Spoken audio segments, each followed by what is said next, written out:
दोस्तों नमस्कार। आप सभी को स्वतंत्रता दिवस की बहुत बहुत शुभकामनाएं। आज का दिन हम भारतीयों के लिए एक उत्सव होता है। ये एक नेशनल हॉलिडे भर नहीं है, ये एक ऐसा दिन है जिसमें हम अपने पुरखों के बलिदानों को याद करते हैं और ये प्रतिज्ञा लेते हैं कि हम अपना आज और आने वाले भविष्य में हमारी नस्लों को एक ऐसा भारत देंगे जिसमें किसी भी तरह का वैमनस्य ना हो, किसी भी तरह का भेदभाव ना हो, किसी भी तरह की असमानता ना हो। और इसी को लेकर हर कोई आज अपने अपने स्तर पर आज का दिन सेलिब्रेट करता है। प्रधानमंत्री नरेंद्र मोदी ने भी आज लाल किले की प्राचीर से एक बहुत ही लंबा चौड़ा भाषण दिया। उन्होंने सबसे पहले बापू को याद किया, उनकी समाधि में जाकर उन्हें श्रद्धांजलि दी। हालांकि जब जब हर साल ये तस्वीरें आती हैं दोस्तों, मन में एक भरोसा पैदा होता है कि देश भर में साल के 365 दिन बापू के सिद्धांतों का मजाक उड़ाया जाता है, बापू के विचारों पर उनको आउटडेटेड कहा जाता है। और कौन सी पार्टी ऐसा करती है मुझे ये भी आपको बताने की जरूरत नहीं है, लेकिन 15 अगस्त, 26 जनवरी या 2 अक्टूबर के मौके पर बापू को याद करने के लिए देश के सबसे बड़े नेता को आना ही पड़ता है। यही बापू के विचारों की जीत है। इसके अलावा प्रधानमंत्री ने लाल किले के प्राचीर से भी तिरंगा फहराया और एक लंबा चौड़ा भाषण दिया। लेकिन इसके साथ साथ दोस्तों आज कांग्रेस मुख्यालय में भी तिरंगा फहराया गया। और हम इसलिए भी कांग्रेस की बात कर रहे हैं क्योंकि वो मुख्य विपक्षी दल है और एलओपी राहुल गांधी भी यहाँ पर मौजूद थे, कांग्रेस के राष्ट्रीय अध्यक्ष मल्लिकार्जुन खड़गे भी मौजूद थे। और एक बड़ी दिलचस्प तस्वीर यहाँ पर देखने को मिली दोस्तों, बरसात होने लगी। दिल्ली में अचानक मौसम आजकल खराब हो जा रहा है।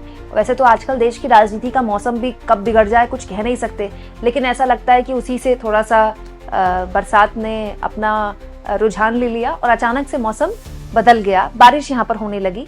बारिश के बीच ही कांग्रेस मुख्यालय में तिरंगा फहराया गया।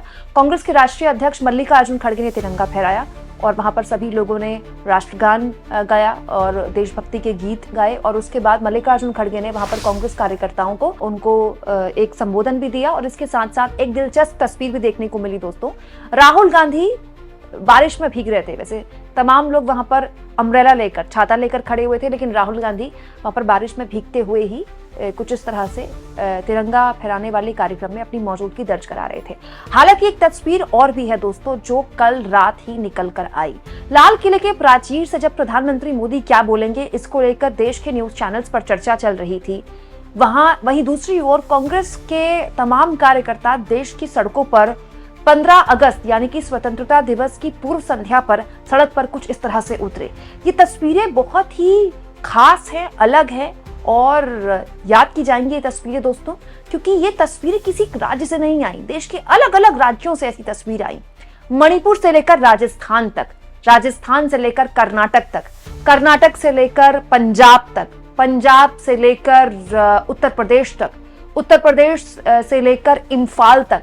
देश के अलग अलग राज्यों में कांग्रेस के कार्यकर्ता सड़क पर उतरे और वोट चोरी का जो उनका मुद्दा है उसको सड़क पर उतारकर एक जुलूस निकाला। दरअसल कांग्रेस पार्टी का पहले से ही कार्यक्रम था कि 15 अगस्त की पूर्व संध्या पर एक जुलूस निकाला जाए और जो राजनीतिक आरोप राहुल गांधी लगा रहे हैं नरेंद्र मोदी पर कि उन्होंने वोट चोरी कर सरकार बनाई है और ये पूरी की पूरी सरकारी चोरी की है, इसी को लेकर यह आंदोलन 15 अगस्त की पूर्व संध्या से ही शुरू हो गया है।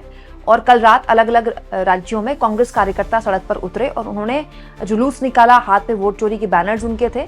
और इसके अलावा आज से कार्यक्रम आगे बढ़ेगा दोस्तों। आज तो खैर 15 अगस्त के कई कार्यक्रमों में तमाम विपक्षी दल मौजूद होते हैं, सत्ता के लोग भी मौजूद होते हैं।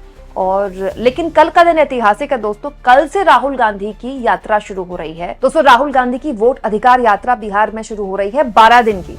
तेजस्वी यादव ने इस यात्रा में शामिल होने से पहले ही एक राजनीतिक बम फोड़ दिया है कि वो इस यात्रा के बाद तय करेंगे कि उनको चुनाव में हिस्सा लेना है कि नहीं लेना है। इसके अलावा राहुल गांधी यहाँ 12 दिन मौजूद होंगे सड़क पर। जाहिर तौर पर अपनी जो वोट चोरी का उनका राजनीतिक मुद्दा है उसको जमीन पर उतारने की कोशिश करेंगे। बहुत से लोग उनकी आलोचना कर सकते हैं, बहुत से लोग ये भी बोल रहे हैं बीजेपी के सपोर्टर की आज ही का दिन मिला या फिर कल रात ही का दिन मिला इस तरह का मुद्दा उठाने के लिए, इस तरह का मुद्दा उठाकर आप देश को बदनाम कर रहे हैं। एक्चुअली में यही कांग्रेस पार्टी का पूरा एजेंडा रहा है। कांग्रेस पार्टी तमाम नेता, खुद राहुल गांधी भी ये बोल चुके हैं कि ये जो लड़ाई है ये सरकार गिराने की नहीं है, ये लड़ाई संविधान बचाने की है।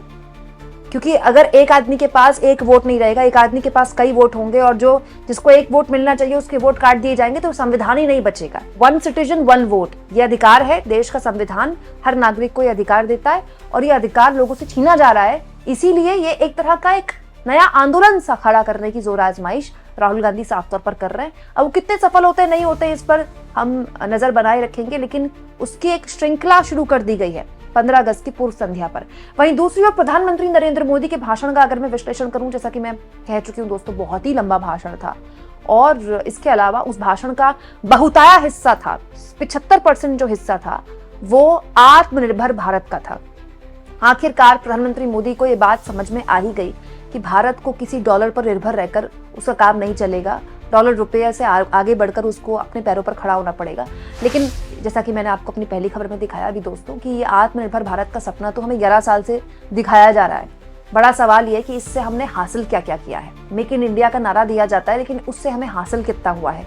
क्या हमारा ट्रेड डेफिसिट कम होने की बजाय बढ़ा नहीं है चीन के साथ? दूसरा, आज हम स्वदेशी माल पर इतने बल देने की बात कर रहे हैं, हालांकि वो हम हमेशा से बोलते आए हैं, बट पॉइंट ये है कि पिछले 11 सालों में इसको लेकर क्या काम हुआ है, इस पर बात होनी चाहिए। डिफेंस को लेकर पीएम ने बात बोली, जिसकी बिल्कुल सही बात है। ऑपरेशन सिंदूर का मोदी ने जिक्र किया, जो कि होना ही चाहिए था आज के दिन जाहिर तौर पर। ऑपरेशन सिंदूर में किस तरह से हमारी सेना ने मुंहतोड़ जवाब दिया पाकिस्तान को और एक इतिहास रच दिया, उनकी तारीफ तो हर लिहाज से होनी ही चाहिए थी और वो जाहिर तौर पर एक बहुत बड़ा हिस्सा पीएम के भाषण में था। इसके अलावा पीएम का भाषण उनकी सरकार की तारीफ, जाहिर तौर पर उनकी सरकार की योजनाओं को लेकर भी था और साथ में टैक्स को लेकर भी पीएम ने एक बड़ी बात बोली है। जीएसटी रिलीफ मिल सकता है आने वाले भविष्य में, इसको लेकर मैं आगे आपको बताऊंगी कि कैसे ये बात बोलकर प्रधानमंत्री ये स्वीकार कर रहे हैं कि एक भारी भूल उनसे हुई है। आगे मैं आपको बताऊंगी इस बारे में कुछ और वीडियोस में। लेकिन अगर आप पीएम का भाषण, उसका विश्लेषण करें तो जाहिर तौर पर इससे बात समझ में आती है कि भारत सरकार अब ये बात समझ गई है कि ये जो अमेरिका के साथ भारत के जो संबंध खराब हुए हैं, अब इनको खराब बोल लीजिए या खट्टे बोल लीजिए, जो भी हैं, ये अभी जल्दी सिमटने वाला नहीं है मामला। हाँ, लेकिन ये भी बात सच है कि सरकार किसी भी हाल में किसी तरह का कोई रिस्क लेने के मूड में नहीं है, इसीलिए मोदी बहुत जल्द चीन भी जाने वाले और अमेरिका में उनकी ट्रम्प से मुलाकात भी हो सकती है। एक कार्यक्रम के लिए उनको न्यूयॉर्क जाना है, लेकिन उसके लिए हम कोई और दिन चुन लेते हैं। आज के दिन मोदी के भाषण के विश्लेषण तक ही बात खत्म कर देते हैं।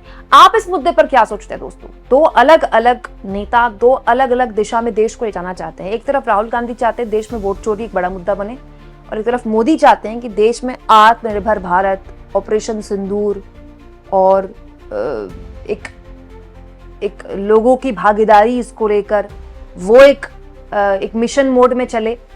इन दोनों में से आपको किसका रास्ता अच्छा लगता है, किस रास्ते को आप सपोर्ट करते हैं, कमेंट बॉक्स में जरूर लिखें। और इसके अलावा देश को आज के दिन क्या शुभकामनाएं आप देना चाहते हैं, ये भी आप लिख सकते हैं दोस्तों।